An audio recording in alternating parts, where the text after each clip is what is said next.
কলকাতা টিভিতে আপনাদের সকলকে স্বাগত। আপনাদের সঙ্গে রয়েছি আমি অঙ্কুর। শুরু করছি নারদ। ব্যারাকপুর শিল্পাঞ্চলে অর্জুন সিং এবং সোমনাথ শ্যাম দ্বন্দ্ব মেটার নয়। লোকসভা ভোটের প্রার্থী বাছাই নিয়েও শুরু শ্যাম অর্জুন দ্বৈরথ। খোদ মমতা বন্দ্যোপাধ্যায় সুব্রত বক্সী কড়া বার্তা দিলেও ব্যারাকপুর শিল্পাঞ্চলে তৃণমূল কংগ্রেসের গোষ্ঠীদ্বন্দ্ব কমার নামই নেই। ব্যারাকপুরে তৃণমূল কংগ্রেসের প্রার্থীকে টিকিট পাবেন কি অর্জুন সিং? তিনি দাঁড়ালে সোমনাথ শ্যাম তাঁর হয়ে খাটবেন তো?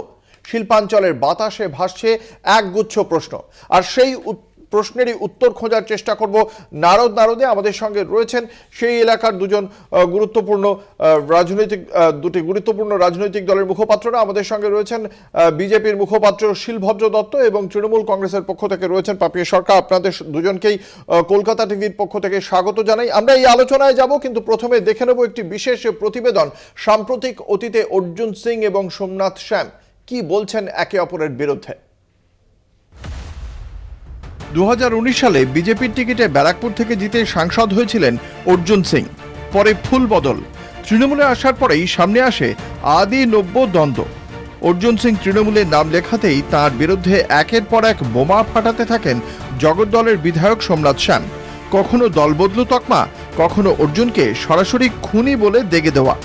তার ভাইপো তো এখন জেলে রয়েছে বিকি যাদবের খুনে, এবং এর আগেও অনেকগুলো খুনের মামলায় চার্জশিট আছে অর্জুন সিংয়েরও বিরুদ্ধে। এই ধরনের যার বিরুদ্ধে চার্জশিট করা আছে, গোপাল মজুমদার ইছাপুরে যে খুন হয়েছিল তার খুনের মামলায় অর্জুন সিং অভিযুক্ত আছে। তো যারা অভিযুক্ত আছে তাদের কি করে দলে রাখা হতে পারে, তারা কি করে দলের কোনো নেতৃত্ব দিতে পারে, এটা নিয়ে তো আমার প্রতিবাদ আছে। সোমনাথের সঙ্গে সরাসরি সংঘাতে না গেলেও মাঝে মধ্যে সুর চড়িয়েছেন অর্জুনও। हम लोग कभी भी कोई गुंडा को लेकर राजनीति नहीं किया अर्जुन से, जरूरत नहीं है। ये आदमी का सैलाब देख के भी समझ में नहीं आता है, यहाँ गुंडा की जरूरत नहीं पड़ता है। हम लोग लोगों का काम करते हैं सुबह से शाम तक, महीने का 40-50 लाख रुपया गरीब आदमी को सेवा सत्कार में अर्जुन सिंह अपना पॉकेट का कमाई का खर्चा करता है। तुम्हारे तरफ तोलाबाजी और लोहा चोरी करके अर्जुन सिंह का कमाई नहीं है। লোকসভা ভোট দোরগোড়ায়। ব্যারাকপুরে দলের একটানা দ্বন্দ্বে জেরবার তৃণমূলের রাজ্য নেতৃত্ব। লোকসভার আগে জেলায় জেলায় দ্বন্দ্ব বরদাস্ত করা হবে না, বারবার স্পষ্ট করেছেন তৃণমূল নেত্রী। সম্প্রতি দুর্গাপুর, বাঁকুড়া, পুরুলিয়া সফরে গিয়েও দ্বন্দ্ব ভুলে লোকসভায় কাঁধে কাঁধ মিলিয়ে লড়াইয়ের নির্দেশ দিয়েছেন মমতা। সুপ্রিমোর নির্দেশকে অমান্য করে ভোটের আগে শ্যাম অর্জুন দ্বন্দ্বের সুর বেশ চড়া। অর্জুন শ্যাম দ্বন্দ্ব মেটাতে নেত্রীর নির্দেশে আসরে নামেন খোদ রাজ্য সভাপতি সুব্রত বক্সী। শ্যাম অর্জুনকে মুখোমুখি বসাতে চেয়েছিলেন, কিন্তু বৈঠকে গড়হাজির ছিলেন সোমনাথ শ্যাম। অনুপস্থিতি নিয়ে তাঁর যুক্তি ছিল তাঁকে নাকি ডাকাই হয়নি। এবার লোকসভার টিকিট নিয়ে অর্জুনকে কটাক্ষ সোমনাথের। লোকসভা নির্বাচনের সাথে মানুষের অন্যায় এবং দলের সাথে অন্যায় করা যারা করবে তাদের তো কোনো ছেড়ে দেওয়ার কথা না। লোকসভা আসবে, পঞ্চায়েত আসবে, মিউনিসিপাল আসবে, বিধানসভা আসবে, তার মানে কি মানুষ খুন হবে? তার মানে কি তৃণমূল কংগ্রেসের খুন হয়ে গেলে কর্মীদের তার বিরুদ্ধে বলা যাবে না? এটা কি কোনো কোথাও লেখা আছে নাকি? আর দলও আমাদের সেটা শেখায়নি। অর্জুন সোমনাথ দ্বন্দ্বে মুখ খোলেননি অর্জুন সিং। দলনেত্রী যাকে যোগ্য মনে করবেন শিল্পাঞ্চলে তৃণমূলের লোকসভার টিকিটের হকদার তিনিই হবেন বলে মুখে কুলু পেটেছেন অর্জুন। কোনো একজন বিধায়ক নাকি কি বলেছেন, আমি জানি না ওনার এত সময় কি করে পান। আমরা তো সবাই ব্রিগেডের সভা নিয়ে ব্যস্ত এবং সামনের লোকসভা নির্বাচন আমাদের পাখির চোখ। তিনি যদি বলে থাকেন সেটা দল বিবেচনা করবে, দল বিবেচনা করবে, দল সিদ্ধান্ত গ্রহণ করবেন। কিন্তু আমি এই ব্যাপারে কন্ডেম করছি। আমি মনে করি অর্জুন সিং সামাজিক, অর্জুন সিং পরোপকারী, অর্জুন সিং মানুষের পাশে থাকেন। দলের রাশ বেরিয়ে গেছে সুপ্রিমোর হাত থেকে। অন্তর্দ্বন্দ্বের জেরে শিল্পাঞ্চলে উন্নয়ন থমকে গেছে। তৃণমূলকে বিঁধেছে বিজেপি। দেখুন, নিজেরা নিজেদের ঝগড়া করছে, ওকে লোহা চোর বলছে, ও একে খুনি বলছে। কিন্তু অদ্ভুত ভাবে হচ্ছে বাংলার মানুষ দেখছে এলাকায় কোনো কাজ হচ্ছে না, এমএলএ আর এমপি ঝগড়া করছে। এদের ঝগড়া দেখার জন্য তো বাংলার মানুষ জেতায়নি। কিন্তু বিষয় মুশকিল হচ্ছে, আসল কথা ক্ষমতাটা না মুখ্যমন্ত্রীর হাত থেকে চলে গেছে। 2019-এর লোকসভা ভোটে ব্যারাকপুরের আসন হারিয়েছিল তৃণমূল। পরে অর্জুন সিং ফিরলে তাঁর ওপরেই আস্থা রাখতে পারে তৃণমূল। এই জল্পনা মাথা চাড়া দিতেই বেসুরো সোমনাথ। ব্যারাকপুর ফিরে পেতে শিল্পাঞ্চলের দ্বন্দ্ব মেটাতেই হবে, কিন্তু সেসব এখনো বিষ বাঁও জলে। ব্যারাকপুর থেকে শুভজিৎ সিং এর রিপোর্ট, কলকাতা টিভি। আমি প্রথমে আসবো তৃণমূল কংগ্রেসের মুখপাত্রের কাছে। প্রথমে জানতে চাইবো, ব্যারাকপুরের এবার লোকসভার টিকিট কে পাচ্ছেন?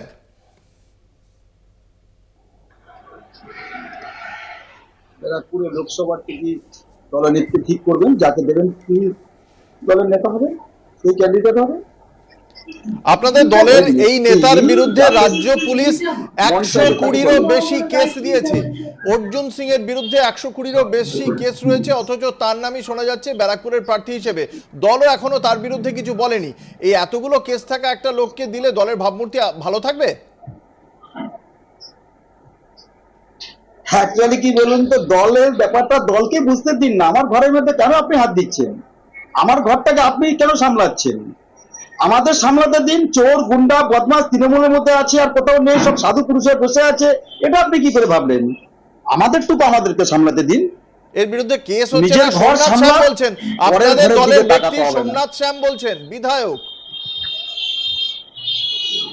না, এটা তো আপনার কাছে হয়তো জানা আছে, আমার কাছে জানা নেই। আমি যতটুকু জানি, আমি যতটুকু বুঝি, আমি সাধারণ একটা তৃণমূলের কর্মী, একটা বুথ স্তরের কর্মী হয়ে আপনাকে বলছি, তৃণমূল কংগ্রেস এমন একটা দল অনেক ডিসিপ্লিন ওয়েতে চলে। দলনেত্রী যদি একটা জোকারকে ক্যান্ডিডেট করে, আমরা জোকারকেই মেনে নেব। বুঝতে পেরেছেন? তাই কার বিরুদ্ধে কতটা এলিগেশন আছে, কি আছে না আছে, মিডিয়ার কথা কি হয়ে গেল সবকিছু? মিডিয়া কেন বলবে? মানুষ তো সোমনাথ ভোট দিবে, শ্যাম মানুষ বলছেন। তো বিচার সোমনাথ করবে। শ্যামকে সেটা আমি আর আপনি কি করে বলবো? আপনাদের দলের নেতা। শুনুন সোমনাথ, শুনুন আমি আপনাকে বলে শুনুন, কে সোমনাথ শ্যাম, কে রাম শ্যাম, কে যদু শ্যাম, এগুলো দেখার কোনো দরকার আপনাদের বলে আছে বলে আমি মনে করি না। আমি মনে করি না। পশ্চিমবঙ্গের মানুষ তারা ভালো বুঝবে কাকে দাঁড় করিয়েছে মমতা ব্যানার্জি। একটা আমের আটিকা যদি দাঁড় করায়, সেটার জন্যই তৃণমূল কংগ্রেস ঝাঁপাবে, তৃণমূল কংগ্রেস রক্ত দিয়ে তাকে জেতাবে। বেশ বেশ, খুব ভালো কথা। আমি আসবো বিজেপি মুখপাত্র শিবব্রত দত্তর কাছে।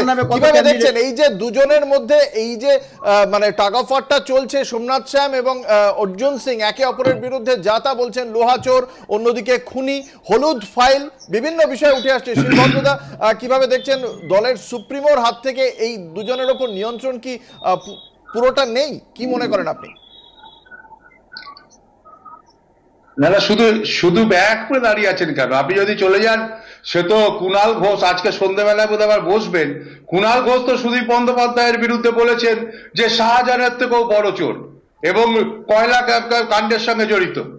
সুতরাং কুণাল ঘোষ তো ওখানে বলছেন সুফিয়াকে, তা সত্ত্বেও সুদীপ বন্দ্যোপাধ্যায়ের কারোর বিরুদ্ধেই কোনো পদক্ষেপ করেনি দল। আপনি কি মনে করছেন? শোকজ করা হয়েছে, আবার রাত্রিবেলায় ডাকা হয়েছে, আবার তাকেই পাঠানো হয়েছে। আরেকজন বেরিয়ে যাচ্ছেন যিনি, তাকে দলে ফেরানোর জন্য তাকেই পাঠানো হচ্ছে তাপস রায়কে বোঝানোর জন্য। যখন বোঝাচ্ছেন তখন হাতে শোকজের লেটার ঢুকছে। আর এখানে দাঁড়িয়ে ব্যারাকপুরের মানুষ তো প্রতিদিন হাসছে। তবে আজকে অর্জুন সিংকে গালাগালি দিয়ে কি হবে? অর্জুন সিং তৃণমূল ছেড়ে যেদিন বিজেপিতে গেছিলেন, তারপর 100টার উপর মামলা হয়েছিল। সেই অর্জুন সিংকে মাথায় উত্তরীয় পরিয়ে, গলায় উত্তরীয় পরিয়ে যখন নিচ্ছেন অভিষেক ব্যানার্জি, তখন পাশে দাঁড়িয়ে এই পার্থ ভৌমিকরা তাদের গ্রহণ করছেন। আজকে হঠাৎ অর্জুন সিং চোর মনে হচ্ছে, পার্থ ভৌমিকদের সেদিন মনে হয়নি যে একটা দুর্নীতিগ্রস্ত মানুষকে নিচ্ছি যার এগেনস্টে 100টা মামলা হয়েছে। আজকে তো অর্জুন সিং একসঙ্গে বসছেন, পাশাপাশি সোমনাথ শ্যামকে বলছেন লোহা চোর, আর সোমনাথ শ্যাম বলছেন অর্জুন সিং খুনি। এ তো চোর আর খুনির লড়াই হচ্ছে। ব্যারাকপুরের মানুষ দেখতে পাচ্ছে এবং লজ্জা পাচ্ছে যে এই রকম লোক, একটু আগেই যিনি বলছিলেন তৃণমূলের, তিনি বললেন আম আটি যাকেই দাঁড় করাবে মমতা ব্যানার্জি। এরা বাংলার মানুষকে বাড়ির চাকর মনে করে। এরা বাংলার মানুষকে মনে করে যে আমরা যা বলবো সেটাই হবে। তাই আটি আদা সব যাবে, এটা বলতে পারেন যে যাকেই দাঁড় করাবো বাংলার মানুষ তাকেই ভোট দেবেন। আজকে পেয়ার সবকটা আসনে 294টাতেই মমতা ব্যানার্জি নিজে দাঁড়ান, তারপর যখন চোর ধরা পড়ে তখন পাশ কাটিয়ে পালিয়ে যান। এই তো বাংলা তৃণমূল কংগ্রেস। আপনার অভিযোগের কি উত্তর হচ্ছে তৃণমূল কংগ্রেসের কাছে? তৃণমূল কংগ্রেস কি বলবো, উনি আমাদের দলে ছিলেন প্রাক্তন, মানে উনিকে আমি সম্মান দিয়ে নমস্কার দিয়ে বলছি, আপনি আরো অনেক দিন বাঁচুন, আপনিও রেডি থাকুন। আপনিও তো তৃণমূল কংগ্রেসে ব্যাক করবেন, কারণ অর্জুন বাবু একবার গিয়েছিল, তিনি ভুল বুঝে আবার চলে আসছে, কারণ আপনারা দলে রাখতে পারেননি তাকে। তখন আপনারা এই 100খানা যে মার্ডারের রেপিস্ট যাই বলুন, সে লোকটাকে সাদরে অভ্যর্থনা করে কি সুন্দর ব্যারাকপুর লোকসভাটাকে নিয়ে নিয়েছিলেন। এখন আপনাদের গা লাগছে, আরে মশাই কাজকর্ম করুন, ব্লক স্তরে কাজ করুন। তৃণমূল কংগ্রেস কর্মী হয়ে বলছি, ব্লক স্তরে যান, একটা জায়গাতে গিয়ে মানুষকে বোঝান যে আপনার সরকার, ভারতবর্ষের প্রধানমন্ত্রী কি কি কাজ করেছে। আমরা 15 লক্ষ টাকা পেয়ে গেছি অ্যাকাউন্টে, আপনিও পেয়েছেন তাই তো শিলভদ্র বাবু? পেয়েছেন না? বছরে 2 কোটি চাকরি দিয়েছেন। লজ্জা লাগে না আপনাদের বলতে? 1200 টাকা গ্যাস পুড়ছে, আপনার ঘরেও বউ পুড়ছে, আমার ঘরেও পুড়ছে। আপনাদের লজ্জা লাগা উচিত। এই যে টিভির সামনে আসছেন না, এটাই আপনাদের মতো বুড়ো হাবড়ার কাজ। এতদিন তৃণমূল কংগ্রেস খেয়েছেন, অসাংবিধানিক শব্দ ব্যবহার তারপর করছেন। গিয়েছিলেন আমি আশা করব BJP এই শব্দবন্ধ আপনি নিশ্চয়ই অনিচ্ছাকৃতভাবে মুখ দিয়ে বেরিয়ে গিয়েছে বলে আমার ধারণা। আমরা একটা ছোট্ট ন্যায্য কথা বিজ্ঞাপনী বলছি। বিরতিতে শুনুন, যাব, শুনুন। বিজ্ঞাপনী বিরতির পর শুনুন। আবারও ফিরে আসছে এই আলোচনায়, সঙ্গে থাকুন। হ্যাঁ হ্যাঁ, ফিরে এলাম বিরতির পর। আপনারা দেখছেন নারদ, আপনাদের সঙ্গে রয়েছে আমি অঙ্কুর। আজ আমাদের ব্যারাকপুর শিল্পাঞ্চলে লোকসভা ভোটের জন্য তৃণমূল কংগ্রেসের প্রার্থী কে হবেন তাই নিয়েই চর্চা চলছে। একদিকে যেমন অর্জুন সিং এর বিরুদ্ধে সোমনাথ শ্যাম, তৃণমূল কংগ্রেসের বিধায়ক, একের পর এক অভিযোগ আনছেন, খুনের অভিযোগও এনেছেন, এবং তার পাশাপাশি অর্জুন সিংও যে চুপ করে রয়েছেন তা নয়, সুর চড়ছে তাদের দুজনের এই দ্বন্দ্বের। এই নিয়েই আমাদের আলোচনা। আমাদের সঙ্গে রয়েছেন বিজেপি মুখপাত্র শিলভদ্র দত্ত, তৃণমূল কংগ্রেসের পক্ষ থেকে পাপিয়া সরকার। আমি আসবো শিলভদ্র দত্তর কাছে। দীর্ঘদিন আপনাদের সাংসদ হওয়ার পর আপনাদের দলে গিয়েছিলেন অর্জুন সিং, এবং সেই সাংসদ জায়গা থেকে তিনি আবার তৃণমূল কংগ্রেসে ফিরে আসেন। যেটা শিলভদ্রদা আপনার কাছে জানতে চাইব, এই যে ফিরে আসার পরে রাজ্য সরকারের পুলিশ তার বিরুদ্ধে 100 কোটির ওপর বেশি অভিযোগ আনলো, তারপরেও আপনারা আপনাদের দলীয় সাংসদের সাংসদ পদ খারিজের আবেদন করলেন না? না না, আমরা তো জানি তখন তো তৃণমূল কংগ্রেস থেকে বিজেপিতে আসার জন্য 100 কোটিটা মামলা বিজেপিতে এসছিলেন বলে, তা সেখানে দাঁড়িয়ে এখন আবার যখন তৃণমূলে, তো তৃণমূলের দায়িত্ব, উনি না জেনে বলছেন কেন আমরা ওনাকে নিলাম। আরে মামলা তো বিজেপিতে আসার পরে হয়েছে। আর একটা কথা উনি বলতে গিয়ে আমাকে যে ভাষাটায় বললেন, আমি বুঝতে পেরেছি উনি ওনার বাবা মাকে কিভাবে শ্রদ্ধা করেন। আর উনি আমাকে অসম্মান করতে গিয়ে ওনার নেত্রীকে অসম্মান করলেন, কারণ ওনার নেত্রী আমার থেকে 5 বছরের বড়। ওনার নেত্রীর বয়স এখন 69 বছর। আমাকে যদি বুড়ো হাবড়া বলেন, তাহলে ওনার নেত্রীকে, মানে যে কর্মী তার দলের নেত্রীকে সম্মান দিতে পারেন না, সে আবার রাজনৈতিক দলের কর্মী কি? উনি আমাকে বুড়ো বলতে গিয়ে নিজের দলের নেত্রীকে গালাগাল দিলেন, সেদিন আমার কোনো আপত্তি নাই। কিন্তু বিষয়টা হচ্ছে যে পশ্চিম বাংলা তার মানুষ বা ব্যারাকপুরের মানুষ দেখতে পাচ্ছেন যে তৃণমূলের কোন নেতার বিরুদ্ধে তো আমাদের বলতে হচ্ছে না। সুদীপ বন্দ্যোপাধ্যায় শাহজাহানের থেকে বড় চোর, এটা বিজেপির শুভেন্দু অধিকারীও বলেনি, এটা সুকান্ত মজুমদারও বলেনি, এটা বলেছেন কুণাল ঘোষ। অর্জুন সিং খুনি, এটা এখন কোন বিজেপির নেতা বলেনি, বলেছেন সোমনাথ শ্যাম। আর সোমনাথ শ্যাম লোহা চোর, এটাও বিজেপির কেউ বলেনি, বলেছে অর্জুন সিং এখন তিনি তৃণমূলেইতে আছেন। তাই এটা তো ওদের ভেতরকার লড়াই, এটা ওরা বুঝে নিক, আমাদের আপত্তি নেই। আর কি কি কাজ হয়েছে বাংলার মানুষও দেখেছে। কেন্দ্রীয় সরকারের টাকায়, বাড়ির ছাদ করার টাকায় অভিষেক ব্যানার্জির বাড়ির ছাদে সুইমিং পুল হয়েছে। দেখেছে পশ্চিমবঙ্গের মানুষ, শিক্ষা কিভাবে বিক্রি হয়েছে, শিক্ষকদের চাকরি বিভাগে বিক্রি হয়েছে, বাংলার মানুষ দেখেছেন। তাই দুর্নীতি নিয়ে কথা বলে লাভ নেই, তৃণমূলের এই কথাগুলো সাজে না। শুনে পাপিয়া সরকার, হ্যাঁ বলুন। এই যে এতগুলো অভিযোগ, যে কুণাল ঘোষই যেমন অভিযোগ করছেন সুদীপ ব্যানার্জির বিরুদ্ধে, ঠিক একই রকম ভাবে সোমনাথ শ্যাম বলছেন খুনি অর্জুন সিংকে, অর্জুন সিং বলছেন লোহাচোর। তা আপনাদের দলের নেতারাই যদি এরকম ভাবে সুপ্রিমোর নির্দেশ না মেনে একে অপরের বিরুদ্ধে যদি এই ধরনের শব্দবন্ধ ব্যবহার করেন, তাহলে দলের ভাবমূর্তি কি খুব একটা উজ্জ্বল হয়? অ্যাকচুয়ালি শুনুন, উনি আমার পিতৃতুল্য। ওনার মনে যদি কোনো আমি আঘাত দিয়ে থাকি, বুড়ো হাবড়া বলে আমি করজোরে ক্ষমা চেয়ে নিচ্ছি। কিন্তু একটা জিনিস জানতে হবে, বুঝতে হবে, দলের নেত্রীকে গালাগাল দিয়েছেন সেটা দেখুন। এদের আমাকে বুড়ো বলে দলের নেত্রীকে আমরা বলা হয়, রাজনীতি, সেটা দেখুন। শিলভদ্র বাবু, আপনার সময় আমি কোনো রকম নিজের বাবাকে ডিস্টার্ব করিনি। আমাকে একটু বলতে দিন, কোনো কথা না, যেটা বলেছেন সেটা হচ্ছে। শিক্ষা আমার বাবা মা যথেষ্ট দিয়েছে। যে ভাষায় কথা বলেছেন আপনাকে আপনি বলতে শুনুন, দেওয়াই ঠিক কথাটা নয়। শুনুন। আপনিও আমার আর কথা শুনুন, আরে বলুন। আপনি আমাকে তো বলতেই দিচ্ছেন না। বলুন। অ্যাজ এ লিডার আপনি যখন আমার দলে ছিলেন সেই সময় আপনি আমাদের দলের লিডার ছিলেন, তখন কিন্তু ওয়াশিং মেশিন ছিল না। এখনো আপনি ওয়াশিং মেশিনে ঢুকে গেছেন। ওই ওয়াশিং মেশিনে গেলে পরেই সব মাপ ছেড়ে দিন না। আমার কে বিরুদ্ধে অর্জুন, কেউ এক টাকা কে চুরির কুণাল, কথা বলতে এটা তো পারেনি। আমাদের দলের আভ্যন্তরীণ আমার ব্যাপার। বিরুদ্ধে কেউ বলতে আপনি পারেনি কেন ওয়াশিং মেশিন সমালোচনা লাগে করতে না আমার। বসেছেন ওখানে? আমার আপনি ওয়াশিং বলছেন মেশিন কুণাল লাগে ঘোষ, না। কুণাল ঘোষ এই আপনাদের বলছে, দলের সেই অনেক বলছে, লোকের লাগে, শিল্পের আমার বাড়ি লাগে গেছে। না ওয়াশিং আমার মেশিন। আমার আমি নেত্রী এমনিতেই কাছাকাছি করতে পারি। আপনার লাগে আমার বলেই ওয়াশিং আপনি মেশিন লাগে না। আপনি ওয়াশিং মেশিনে ঢুকেছেন একটাই কারণে। আমার লাগে না ওয়াশিং মেশিন। আমার বিরুদ্ধে একটা কথা বলার ক্ষমতা নেই আপনাদের বা আপনাদের নেত্রীর। তাই আমার বিরুদ্ধে বলতে পারেননি, ওটা ছাড়ুন। আপনি ওগুলো ছাড়ুন, নিজেদের কথা বলুন। বিজেপির জেতার সম্ভাবনা কি উজ্জ্বল হচ্ছে? পাপিয়া সরকার, তৃণমূল কংগ্রেসকে আমার স্পষ্ট প্রশ্ন, এই যে সোমনাথ শ্যাম এবং অর্জুন সিং যেভাবে ঝগড়া করছেন, নিজেদের বিরুদ্ধে অভিযোগ আনছেন, এর ফলে কি বিজেপির জেতার সম্ভাবনা উজ্জ্বল হচ্ছে? পাপিয়া সরকারকে আমার প্রশ্ন। শুনুন, আমি আপনাকে আবার পরিষ্কার বলি, চুরি করে যদি না আসতে পারে, মেশিন হ্যাকিং যদি না করে, সারা পশ্চিমবঙ্গে 42টা আসনের মধ্যে 3টা আসনে জিততে পারবে না বিজেপি। কোন স্টেট কোনখানে জিতবে সেটা কিন্তু সাধারণ মানুষ জানে। আজ যদি তৃণমূল কংগ্রেস এই কয়েক বছর বা ধরুন কোনো কাজকর্ম না করে থাকে, মানুষের উন্নয়নে যদি না থাকতো, তাহলে মানুষ ভোট দেবে না। ওরা জিতবে। যে অর্জুন সিং সম্পর্কে এই ধরনের বাক্য ব্যবহার করছেন, যে অর্জুন সিং সম্পর্কে তাকে খুনি বলছেন সোমনাথ শ্যাম, তার হয়ে ভোটে খাটবে না তো সোমনাথ শ্যাম? একদম খাটবে। আপনি দেখতে থাকুন না, এই অর্জুন সিং যখন বিজেপিতে গেছিল তখন ওয়াশিং মেশিন হয়ে গেছিল। আবার যখন তৃণমূলে আসলো, বিজেপির ওয়াশিং মেশিন গুলো তখন আঁকড়িয়ে ধরছে। এই যে রাজ্য সরকার 120টা কেস দিয়েছে, তার একটারও তদন্ত আর হলো না কেন?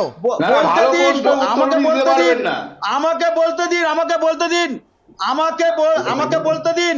আজকে আপনি ভালো প্রশ্ন করেছেন ওনাকে, যে উনি যদি তৃণমূল কংগ্রেসের এখন জনপ্রতিনিধি হয়ে থাকে, তাহলে বিজেপি পদটাকে কেন ছাড়ছে না? এই তো তৃণমূলে চলে আসছে, সবকিছু তৃণমূলের নামে দোষ পড়ছে। তাহলে শিশির বাবু কোন পদে আছে, কোন দলে আছে বলুন তো? উনি যে পদটা ধরে বসে আছে, উনি কি বিজেপির লোক? উনি তো বিজেপির হয়ে খেলেছিল পৌরসভা পঞ্চায়েতে। তাই কথা দিয়ে কথা আটকানো যাবে না। হাজারো তৃণমূল কংগ্রেস কর্মী রেগুলার তৈরি হয়। আমি আসবো শিলভদ্র দত্তর কাছে। কি মনে করছেন, তৃণমূল কংগ্রেসের এই অন্তর্দ্বন্দ্বে আপনাদের সম্ভাবনা কি উজ্জ্বল হচ্ছে? না, উনি কিভাবে জিতেছেন এটা ওনাকে জিজ্ঞেস করুন। পৌরসভার ভোটে উনি কিভাবে জিতেছেন, জনগণের রায়ে জিতেছেন না ছাপ্পা ভোটে জিতেছেন, ওনাকে জিজ্ঞেস করুন, আমাদের জিজ্ঞেস করতে হবে না। বাংলার মানুষ সুযোগ পেলে কাকে ভোট দেবে সেটা বাংলার মানুষ জানে। আর ভোট নিয়ে বড় কথা বলছেন, নিজের নির্বাচনে ক্ষমতা ছিল মানুষের রায় দেবার, নিজের নির্বাচনে তো কি করে জিততে হয়েছে, তারা আবার বড় কথা বলে। ছেড়ে দিন এদের নিয়ে কথা বলা, এদের সঙ্গে কোনো কথা বলে লাভ নেই। পঞ্চায়েত পুরসভা কিভাবে জিতেছেন ওনারা জানেন। অত কথা বললাম না।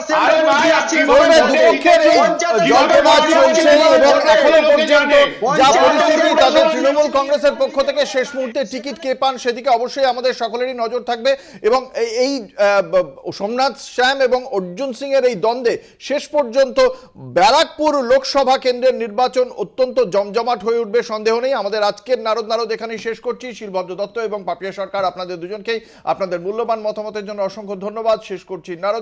দেখতে থাকুন কলকাতা টিভি, রাত দিন 7 দিন।